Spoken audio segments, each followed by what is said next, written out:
I guess one of the things I would encourage PMs to do is like by using Cursor or Claude Code or these things that kind of get you more to like the bare metal of what's happening behind the scenes. When you're building for yourself, you're prototyping software, you might build for other people. Think about every time you're using AI to do a task, people will call it a workflow, right? Hey, I might have this like standard set of instructions that I use with AI, but it is like, here's a step and here's another step and here's what to do after. It is a synchronous workflow that you're doing sort of hand in hand with AI. People will often ask our CEO, Wade, can I send an email on behalf of you? Maybe we're trying to close a candidate or a customer or something like that. And Wade's like, oh yeah, draft the email for me and I'll review it and I'll hit send. Obviously, we're an automation company. We figured out how to automate some of those pieces. Chris, thank you so much for joining me on the podcast today. I'm really excited for this conversation because longtime user of the platform, but I want to learn more about the stories behind the platform. So why don't you go ahead and introduce yourself and tell the world who you are and what you do every day. All right. Thanks. Excited to be here. So I'm the VP of product at Zapier. I joined the company in April. It'll be about 10 years. And when I first joined, the team was about 40 people. I was the first PM aside from one of the founders who was leading product at the time. And over that time, I've got to play all these different product roles as we've grown up. I've got to grow up with the company as well. So that has been really fun. I actually stepped into a new role starting just in January, VP of Product Strategy and AI Transformation for the Build org. That's what we call engineering, product, and design. So I'm stepping into that new role. And so I can share a little bit about that. And yeah, it's been a really fun journey. Before Zapier, I always had this like background in technology. Started out building websites when I was still in high school. Went to school for engineering, but like literally just started working almost immediately while I was in university. And eventually, somewhere along the way, I realized there was this role called a product manager. And I didn't really know much about it, but I realized I needed to get out of sort of the rat race of agency life, building websites for folks, and get into something that is like building sort of like durable products for people. And so yeah, that was sort of my transition into that world and haven't looked back since. I love it because in some ways we kind of share that, except I kind of got sucked into the agency world being my life. The difference is that instead of becoming like a marketing advertising agency, we went towards becoming a product agency. And so I kind of get a blend of both worlds of what you experienced there. So I totally get it. Yeah, that's awesome. Okay, so tell me, you've been at Zapier for almost a decade now, which is wild. That's very rare in the tech industry. What's the journey been like? If you were to juxtapose, if you look back 10 years and you said early days, what you all were working on. I mean, I knew the story about Wade launching things at, I think a startup weekend, right? In Columbus or something like that.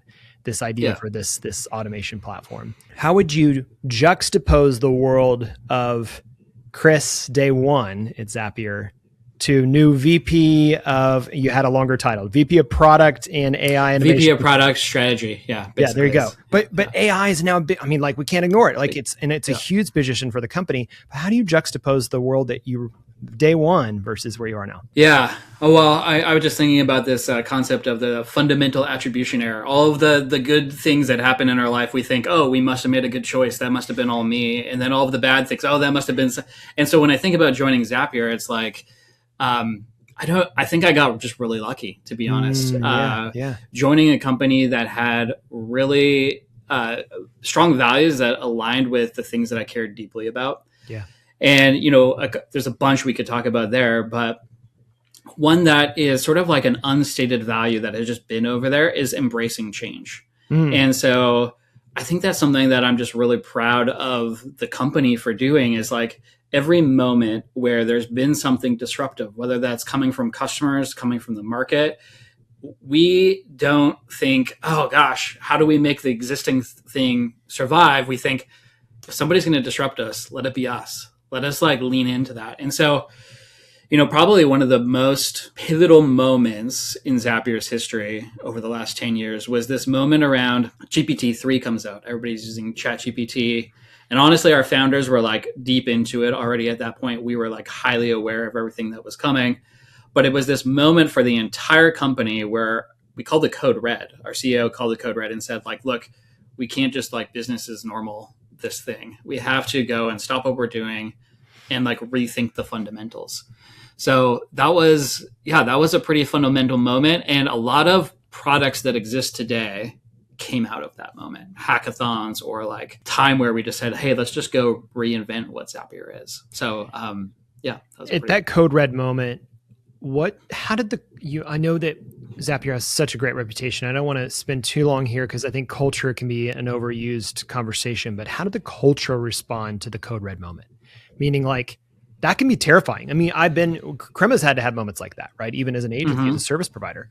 And there are times when the company's like, yeah, we get it. We see it. We're ready. Let's go. And there's other times they're like, what are you talking about? And how is it threatening me?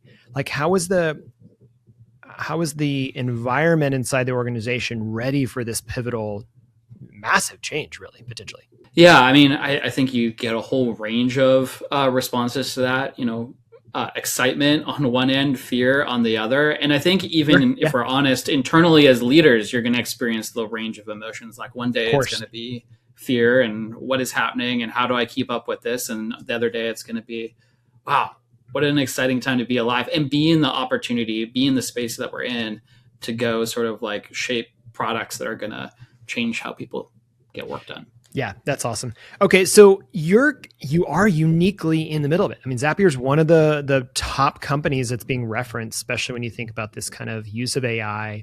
How do we merge these worlds of AI, automation, and agentic feature sets? When you wake up in the morning, what's kind of the thing where you step out and you go, here's what I look at first and what I'm thinking about in this, especially in this new role, in the last however many days. Great question. In terms of like the tools that I use or like what is the thing that I'm like waking up and using? I mean, it could be what you're going to have for breakfast, but I think we might want to camp a little bit more around the work stuff. But Fair. Honestly, the thing that I wake up and use every day and kind of live out of is Cursor. So I use it for non-coding. I mean, use it for coding, but I also use it for non-coding activities. I have a little workspace called Brain, which has all of my context in it. And then what we've been experimenting with recently is really trying to lean into shared context. So so there's this like, I'm going to go a little rabbit trail here for a second, but as like a hobby, one of the things I do is woodworking. If you've ever done woodworking, or watched woodworking videos on YouTube, you will notice there is like 50% of them are how to build a workbench. Sure, right? Because it's optimizing the space.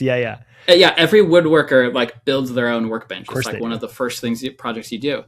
And I think we're kind of seeing something very similar in terms of like the power users of AI, like the people that are living sort of like where the technology is, not where it has been. Yep. They're all building their own personal workbenches. Yeah. This is sort of like language. I love that. Does that make sense? Like, absolutely. Yeah.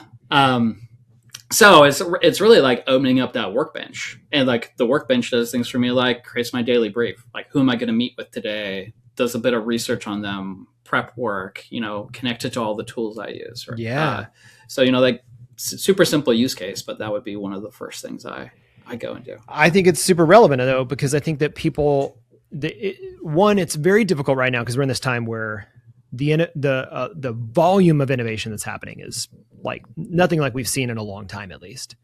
And so because that's like, am I missing out on a, there was Cursor, then there was anti-gravity. It's like, anti-gravity going to be better than Cursor? And then you try that and you're like, oh, it's different, but it's not maybe better, and then like there's Warp, and then there's these other tools, and there's this a little bit of like FOMO, but I think that you get exactly what you're talking about, which is like, who cares? At the end of the day, I've got the workbench that works for me and prepares me for my day and my work and the tasks that are ahead of me. I think that's a great analogy. Is there anything outside of Cursor and kind of that context aware piece? Are you in your role actually, writing code? I mean, are you actually producing any of this is this world of blending now of engineering and product management and product leadership kind of being actively involved? For sure. I mean, when I'm building, we use these tools for prototyping all day long. In fact, it's sort of like if you show up to the meeting and you haven't done the prototyping, it's going to be a harder conversation. Like, hey, maybe we should stop and you should go build the prototype first. Interesting. So, it's starting to change that. Like in the past, I think product management was all about software is really expensive to build. And so as product managers, a big part of our role was de-risk, like figure out software is so expensive to build. Go figure out how to de-risk this thing so we build the right thing. Now, flipping it on its head, you can spend $10 in Claude code credits and you can get like working software. Yeah. That totally flips the role on its head, right? I don't think it's about how do we de-risk software. It's how do we get working software in the hands of customers faster so we can like understand, are we building the right solution? And so there's like some of these taboos that have always been there around product management or design even, where it's like, okay, well, here's the right way to do it. Here's the right way to do design thinking. And you got to start with the problem and you got to spend 2 months on discovery. And, like that's just not relevant anymore, I don't think, when you can create software in an evening. 100% agree with you. And it is a you're talking about that culture of change. I think that has been a big change though for the product marketplace, right? I mean, like for product managers to feel like, man, not only do I have to change how it's an identity crisis a little bit. Like, well, okay, then what am I here for? Right. And then, I mean, not just for PMs, but also for like SaaS companies at fair. Large, right? Yeah. There's probably been many articles written about that recently. But this concept of the workbench, or somebody else said the phrase to me recently, N of one software. Yeah. Right. Yes. Because software is so easy for me to build. I can build hyper personalized software for myself, for my team.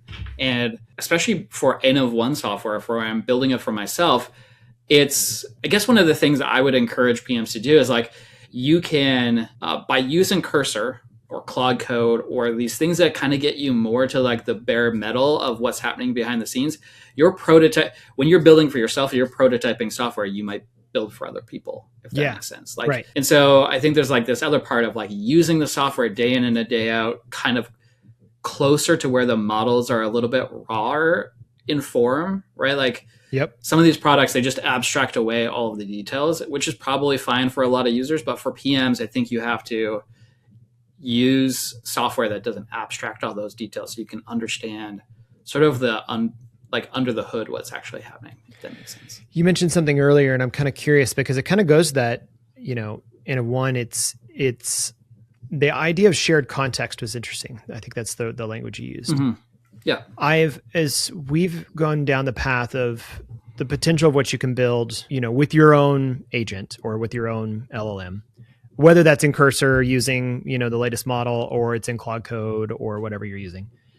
But it is a kind of isolating journey, right? And by nature, it is intentionally saying like, I'm going to build the thing for you because you're kind of my oversight. The question I have kind of as we think about product managers, were traditionally very much about team alignment, right? Or team participation, or understanding the team activity that's going to get to milestones, roadmap, goals, et cetera. But now we have this kind of isolated nature of, you can go off and go rogue on your own for a good portion of time and make something that's meaningfully important. How do you create a shared context in that world? Yeah. And I don't know that it's a solved problem right now. Yeah. I think somebody will solve it soon. Honestly, some of the solutions we are working through right now are probably not so novice friendly that it could be like, this is the solution for everybody in your company. That's okay. Half the things that are getting headlines right now are only to be used by hackers. Let's be honest. Yeah. Right. I mean, like people that are hacking on the tooling, not actual like threat hackers, but. Yeah. Well, so practically what we are doing to create this shared context, and this is going to sound so simple, is Google Drive sync with Markdown files in it. Yeah, right. So everybody just has the Google Drive desktop installed, Markdown files in it. It can reference different the drive folders for different teams. Yeah. And it's all just, then you can use whatever tool you want, whether it's Claude Code or Cursor. You can do the same thing with Dropbox or anything that has a shared synced data set. I get it. Exactly. And the thing about that is like, it's very portable. You can kind of take it anywhere. Yeah. So sort of like the novel insight that I've shared with my team is where is AI most advanced right now? It's in coding. It's like for writing software. And the reason for that, at least one of the reasons for that is because the human to human collaboration model in a software environment is very conducive to a human to AI collaboration model. Yeah. Yeah. But most of the work we do outside of software is not very conducive to human to AI collaboration or human to AI collaboration models. Right. If you think about what most people are doing when they're using AI, they're copying and pasting context from one place to another, right? Like I work think about with the last year. I moved this file to that person for that person. Yeah, right. The office space. Yeah. Think about the last time you used AI for like a fairly in-depth task. You probably copied and exported a PDF, copied and pasted from, Slack or Teams, this long conversation thread, and you're just building up all this context. Yeah, right. Well, imagine if the context was just the thing for software engineers is like the context is the code and it's already there. Yeah, so how do we bring that same paradigm to how we get work done as software teams? And then the beautiful thing for PMs is like, well, let's imagine your product specs you write were in code. Honestly, that code is going to have more context. The software engineers use it and the AI writing the code is going to have immediately more context to go and do create better software.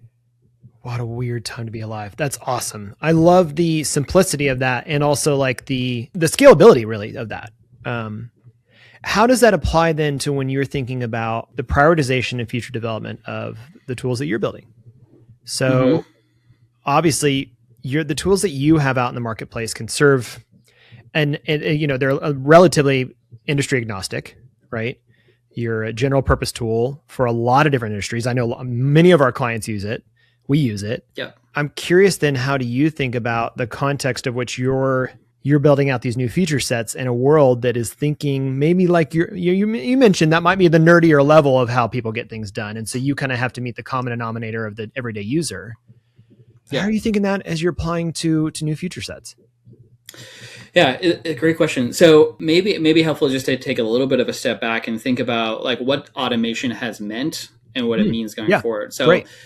In the past, automation was usually like, not everybody would think about automation. A small subset of people would think about automation. Maybe you were in an operations role. You were the marketing ops person. So you think deeply about operations and automation, but most of the marketing org isn't, right? Yeah. Now enter AI, and whether they label it automation or not, everybody is like automating some component of their work. And the main difference is that automation prior was almost always asynchronous, right? There'd be a schedule or there would be a trigger or there would be something that would like kick off the automation, right? And now automation is becoming synchronous. So not completely, there's a lot of asynchronous automation that still runs behind the scenes, but think about every time you're using AI to do a task, you have, people will call it a workflow. Right. Hey, I might have this like standard set of instructions that I use with AI, but it is like, here's a step and here's another step and here's what to do after. Yep. It is a synchronous workflow that you're doing sort of hand in hand with AI. And so there's a blurring of synchronous automation, which is what I do when I go into ChatGPT or Claude projects or something like that. And asynchronous automation, which is sort of set it and forget it and it runs behind the scenes. Those two, we're starting to see those two things coming together a lot more in the sense that people will do the synchronous thing. Okay, I'm working with an agent. I'm going back and forth. That's not quite right. Okay, try this again. Okay, I'm going to totally restart. Oh, now I finally got my prompt down. It's got access to all the tools it needs. It's running perfectly. It's writing this daily update. Like, great, I can rely on it. Now I want that to run behind the scenes and just trigger at 8 a.m. and send it to me, right? Yeah. So I moved from this like synchronous creation with an agent to an asynchronous automation that may run more deterministically. Like I don't want it to be, now that I've nailed it down and we've got a pretty good flow, I don't necessarily want that to be like inferred every time and like 8 out of 10 times it's fine, 2 out of 10 times it goes off the rails. Right. I want that to actually be more deterministic. Yeah, right. Which I think we need to get that right because, I mean, take the recent hype around Claudebot and everything else or whatever the Moldbot is now. It's like the potential of that, okay, interesting. The risks, I mean, not only from a security standpoint, but also like just letting it go do, because it's not deterministic. It's trying to determine, it's making its own determinations. And I think that I like, or at least in the way that I think, it's like having this ability to say, no, I really want to give you the guardrails that I want you to be focused on, kind of like, here is the policy to what it looks like to work for me. Yeah. We have like a concrete use case, for example. We have, people will often ask our CEO, Wade, hey, could you send an email on behalf of can I send an email on behalf of you? Maybe we're trying to close a candidate or a customer or something like that. And Wade's like, oh yeah, draft the email for me and I'll review it and I'll hit send. Well, obviously we're an automation company. We figured out how to automate some of those pieces. Yeah. And leverage AI as part of that.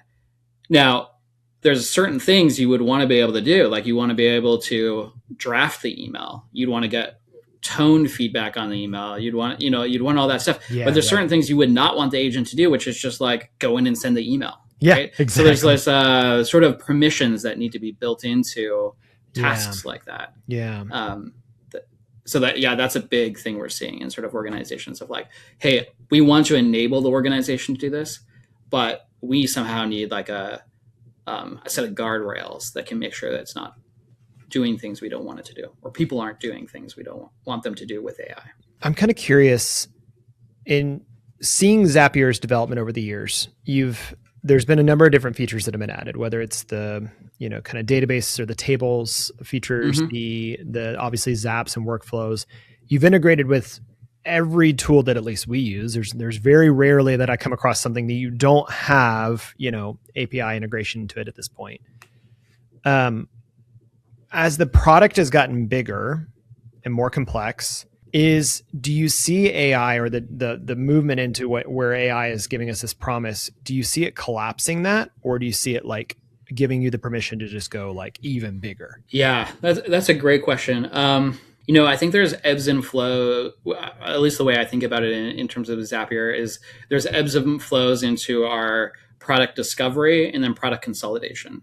Okay. So when I talked about the code red, that was a product exploration phase. Sure. Like we're going to go try a bunch of things. Some of those things will actually be competing. Some of those things will be very similar solutions. Mm-hmm. And now over the last year, I think we find ourselves much more in a consolidation phase of like, hey, I think we have all the right we've explored a bunch of fundamentals. We know what they are now. Yeah. And we need to bring that back into a more cohesive experience. It's kind of the traditional design thinking, diverge and converge, right? In some ways. Yeah.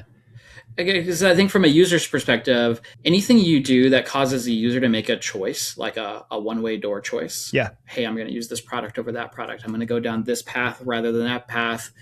And those paths can't be merged in the future, or those paths can't are sort of like one-way doors.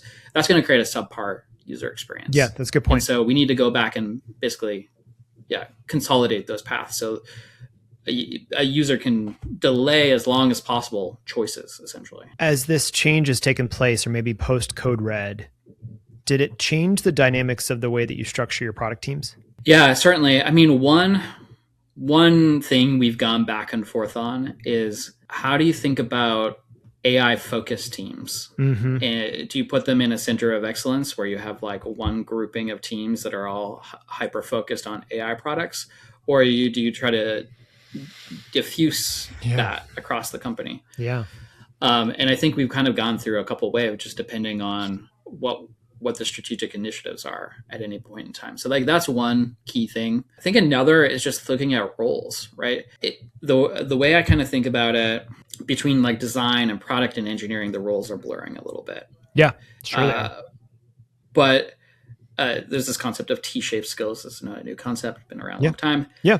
But if you visualize the T, right, you've got the thick bar across the top and then the vertical bar. It is still very hard to become an expert in something. I know. That vertical bar, right? Yeah. Like becoming an expert still takes the 10,000 hours or whatever. It takes a long time. Yeah, right. It takes a long time. But becoming capable, that sort of fat horizontal bar, that part has increased, right? It is way easier to become more capable. It's way easier to become a more capable designer, product manager, or engineer than it was in the past. And so what does that mean for like maybe teams where we had strict boundaries before of who was the PM and who was the designer, and maybe somebody could stretch both roles. Yeah, right. As an example. Yeah, right. Not all designers write code, some do, but now because of the capability of creating prototypes, we're starting to see some of our designers not reach for Figma as an example, but reach for Cloud Code. I know. And I'm a designer by trade. So like, that's my background. My background's from design to product, but I've been vibing on lots of different things in the last 2 years. Yeah. Like if you can get I think it's fair to say you can probably get a working prototype faster in Claude Code than you can using a traditional design tool and then figuring out all the hotspots.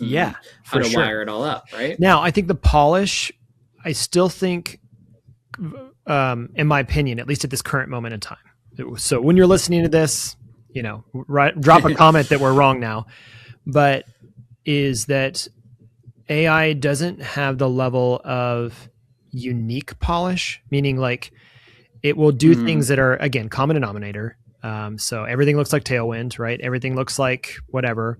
Even if you give it a design system, it still is kind of like, I don't really want to use that design system consistently. It's a little tough for me and it'll break those types of things, which is when we see our designers really want to say, I just want to open up Figma and just make it perfect. Right. Totally. And I think that's the difference between capable and expert. Yeah. Right. Like that's a really good concrete example of that. Yeah. Really good point. What's something that you're getting excited? And I know that there's probably things you can't share that you're working on right now, but as much as you can kind of hint at what you're seeing as the worlds of the novelty is worn off a little bit from AI, not completely, but then definitely the like, oh my gosh, I can't believe that it can write a song in the style of whoever, and that it can do, a few things for me and I can upload a file in it or be able to read that file. As we start to kind of have that novelty wear off and really now we're looking for like true purpose and functionality and daily use. Maybe not for you, because you and me, we're nerds, right? We're gonna open the cursors. We're gonna create a context window that's like beautifully shaped with markdown files and everything else. But the common user, what are you starting to respond to in the marketplace that you say, this is actually where we're seeing things start to land into where we think the day-to-day looks like AI's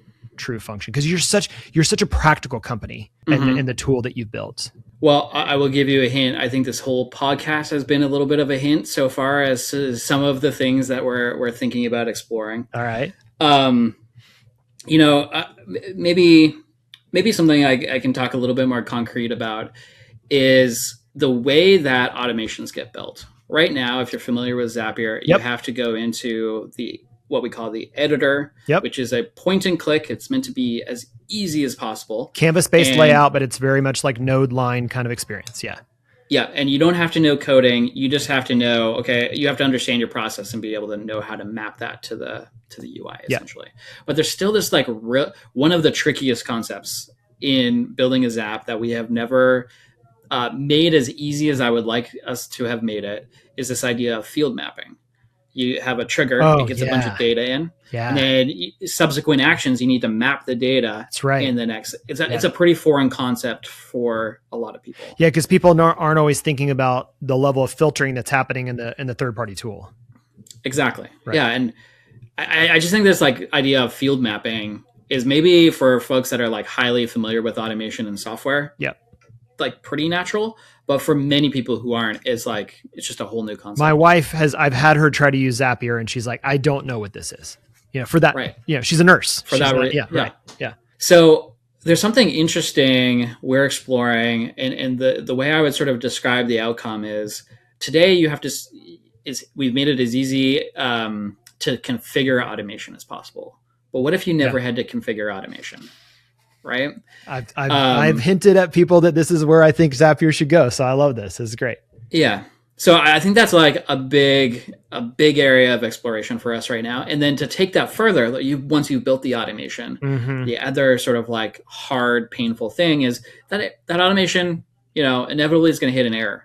Yeah. Maybe your connection is no longer valid. Yep. You got to go reauth to any number of obscure API issues that could happen. And they do. And, the thing that is, I think, pretty interesting about using like an agentic coding platform is these agents will go and like write the software, then they'll run the software, then they'll hit an error, and it used to try be to fix itself. Yeah. It used to be like, you have to hit the fix it button. Yeah, right. The early days of Bolt Movable and stuff, it was like, hey, please go fix that error. Yeah, and now it's like they figured it out. we'll just fix it for you. And so I think that's like a big part that we're trying to explore as well. When we hit those errors, like how do we just fix it for you? And so I suspect in the not too distant future, there will be a class of users that never configure an automation. They just use it. Dude, what an unlock for Zapier. I mean, honestly, because it is the biggest friction to the tool today. And it's by the fact that that's just how software works. It's not the fault of the tool. It's just how software works. But you're absolutely right that immediately unlocks a different class of users, which increases your TAM. Like that. I mean, that's very exciting. Yeah, that's kind of our like, we. The Copilot is doing this a little bit. I mean, like it's trying. It does it today. Yeah. I would say if you're listening and you go use Zapier and you use the Copilot experience, what you will find is we still put a lot of like cognitive load on you. The editor is still very visible to you. Yeah, for sure. It is going through and it's configuring it for you, but there's still this sort of like cognitive load of I'm still in the editor and I'm you still have to test it. You still have to kind of run it. Yeah, exactly. Yeah. Yeah. That's exciting. Okay. We're stoked. All right, cool. I won't dig too much deeper because I know you got to make sure that comes out at the right time. As you think about the dynamic, going back to the team, as you think about, we know where we're at today. It's hard to even predict what, a year from now will look like. But what do you think this time, 2027? I know it's so hard. Like I couldn't have told you. I'm the worst at predicting the future. Okay, so I'll try. Maybe I won't push on you too much that direction. But generally speaking, maybe it's what you hope for. Like if you're thinking, man, I really hope that when I wake up and I look at my cursor, or when I wake up and I hope. Let's go back to full circle. What do you hope your workbench looks like a year from now? Yeah, great question. Honestly, the biggest pain right now is probably all around the lack of collaboration aspects. So that's to me is like the super basic example, but we have these shared contexts now. But we're working in Slack, and I want to share a link to this document that is in our cursor shared context. It's like that super simple thing is now possible. So like there's commenting on shared context in the cursor. Like how do you do that? So there's all these like collaboration features that if we can like, I think that, I think we're at the point where we're transforming how individuals work. Yeah. We're not yet at the point where we're transforming how teams work together. How they work together. Right. Yeah. Yes. Yeah. I love that you said that because it's been a big theme here at Crema across my teams in something because, we had to lean in. Obviously we wanted to lean in, but we really had to lean in because we needed to be ready to respond to what our clients might ask. Right. And as we did, what I saw is that honestly, and I know you're a fully remote company, so it's harder for you guys. We have an office. I'm looking out a glass window over here that's like our office, right? And we're a small team. We're all in the same space. And all of a sudden I saw that as people got isolated in the tool set, they were immediately leaning back in their chairs talking to each other a lot more because they were creating this social construct in the real world that they were no longer having collaborating on tickets in Jira or Lineal or whatever, because that was all happening now in their own kind of markdown PRDs that they weren't needing to, share. And so the physical space was becoming important again. Yeah. But I know Zapier's a fully remote company. One of our former employees works for you guys. It's, I'm aware of that. I have this hypothesis that as AI rises, that proximity to each other will become more important in work and outside of work. Yeah. I mean, as a fully remote company, we understand that FaceTime with other humans you work with is like incredibly important. So for example, Saturday I'm flying out and the whole company is flying out for all next week to have our company summit in person. Yeah, that's right. I did hear about that. That's great. Exciting. Yeah. And there's plenty of times where we're like, you know what, we need FaceTime to get together to kick this initiative off. And so as a remote company, we do have some challenges in here. One of the things I would tell people, and I think it's still very true, is what makes Zapier different as a remote company versus other companies I'd worked at in the past is the level of intentionality. Yeah. You have to be more intentional to connect with people. Yep. It doesn't happen by accident the way it may happen in a face-to-face environment. During COVID, we went fully remote as everybody did. And we did the same thing. Honestly, we stole a lot of the Zapier, like what you guys were talking about. And it was amazing. And like, everybody was like, this is flawless. This works. And as we kind of started to naturally pull back in, about 70% of the company was in office. 30% of the company now was hired across the nation. Mm-hmm. And there became a first class, second class citizen challenge. Yeah. And I'll be honest, fully transparent, is that now we, our last fully remote person is basically like, yeah, I'm this isn't working for me, because the number got so much smaller and the concentration got so much greater that it became harder and harder to support the one-off remote person. So yeah, it's a challenge that I think people are still trying to navigate, especially in a world that's now has the tools to allow us to do whatever we want, wherever we are. So, yeah. As you watch your users inside of Zapier, as you see how people are taking advantage of AI, whether in-house or on your platform, where do you see them just like completely missing what they could be doing? Where do you see them going like, oh, why didn't they see it? It's right in front of them. Like, isn't it obvious you could be doing X, Y, and Z? Where's the thing where you're just surprised that it hasn't clicked, or that maybe people get it wrong? Yeah. Great question. I will give a caveat that I would say for the most part, my users are more of an inspiration. Like, oh, I like that. Come on. My reaction is usually more like, you built that? That's incredible. Cool. Like, I never would have thought. Yeah. And they often force us or push us down like product innovation as a result. Yeah. Cool. But I think it's a good question to think through. And honestly, it's probably our fault if they're missing it. This kind of goes back to something we talked about a little bit earlier in terms of when you go from a single product company to a multi-product company. Mm-hmm. In the past, marketing was pretty simple. We have one product and we just have to get people to like sort of understand the depth of it. When you move into a multi-product company, like marketing becomes a lot harder. So hard. And I don't just mean like formal marketing, but like in product, how you think about navigation, all of these sorts of things. And so I will constantly come up into customer conversations where it's like they don't know that we have an agents product that could do this for them. Yeah, sure. As an example, it's right there, but they wouldn't see it to navigate to it.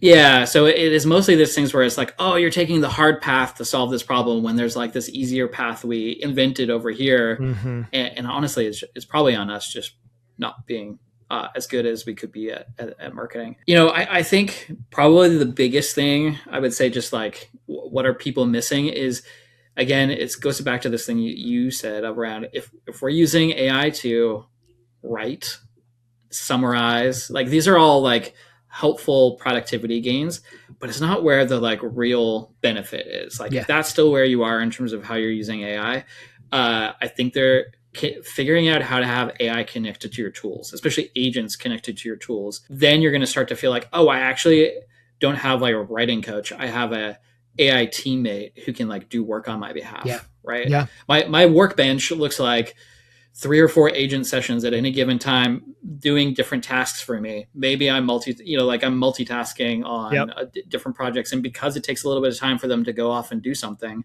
I'm hopping between them, giving them instructions. Hey, go do research and glean on this. Go check product board for all the roadmap items from this team. And it starts to feel like you start to get that like if you're not experiencing that flow feeling with AI yet, there might be like a tool that is missing there, if that makes sense. I couldn't agree more. And I think that I'm convinced that's a UX issue, right? So I think that's what's so fascinating to me about the Claude Cowork that just came out last week, right? Mm-hmm. Is that Claude Cowork is just a wrapper around Claude Code and the skills they have, but it's a UX that like a business person doesn't have to use a terminal or have to use a chat thread that feels unfamiliar. It just wrapped it in a way that was like, oh, I get it. Like it has some tasks over here. It tells me what it's going to go do. And then I can step away and I can open a new thread. And in the background, it's notifying me when it's done. And it's asking me for permission for stuff. Different than I have to touch the terminal, or like that feels scary. And I haven't used DOS in a long time, like that, like there's these big some functions you might use in Claude Code or Cursor are only available via shortcuts, like keyboard shortcuts that developers know. Right. Exactly. And I think what's exciting about where the position Zapier's in personally is that you have the connections to all the tools already. Mm-hmm. And I think that's like the unlock, because I'll be honest, I've used Zapier a ton and I use these other tools and I'm like, dang it, they only have connections to like 8 things. And yeah, I mean, that's something we're working on around like right now we'll advertise on the website, we have 8,500 plus integrations and those have, 20 different actions each. Yep. Ultimately, we're trying to get to the point where it's like, you don't care the number. Right. Like every tool you want to use, as long as there's an API, it's here. Like it's Yeah. there. Yeah. Or it will be created on the fly for you as you use the tool, if that makes sense. Chris, I feel like we could nerd out for a lot longer, just talking about the moment we're in, the tools we're making. I love that someone like you is at the helm of thinking through these things in this leadership role. So super cool that you've stepped into that, and is super excited to see what Zapier does next. Big fan of the tool. Been a user since I think, like day 7 or something like that. So been around for a long time. Love to see in this moment. I think you guys are positioned in such an incredible way. I hope to see you working with larger organizations too. So that would be kind of cool too, because I think a lot of our clients are big enterprises. It's like there's a huge opportunity to get me going like, oh my gosh, there's actually this tool that you probably wouldn't consider because it doesn't feel like a Microsoft thing. Not in my opinion is a good thing, but to them feels a little weird. But I think that it's exciting to hear both. I can tell that you're still hungry for the work 10 years in, which is awesome. The culture at Zapier is incredible, and I hope that you guys keep that going. And I love the way you think. So I hope that keeps dripping into the features that we see come out from Zapier. Well, I really appreciate it. This was a lot of fun to be on the podcast. Awesome. Yeah. Well, I want to roll out the red carpet for you. Where can people learn more about you, connect with you, or with the company? Connect with me on LinkedIn, just Chris Geoghegan. Company-wise, you can reach us. We're at Zapier.com. Maybe one thing to plug, if you are one of those big companies and you are struggling to sort of like see AI transformation actually happen in your organization, we are starting to host these AI transformation programs for folks. Could include how to leverage Zapier in that, but it's broader than that. So that could be a great way to plug in. It's a great plug. Well, Chris, thanks for coming on the show today. I really appreciate your time. Thanks for having me, George. Take care.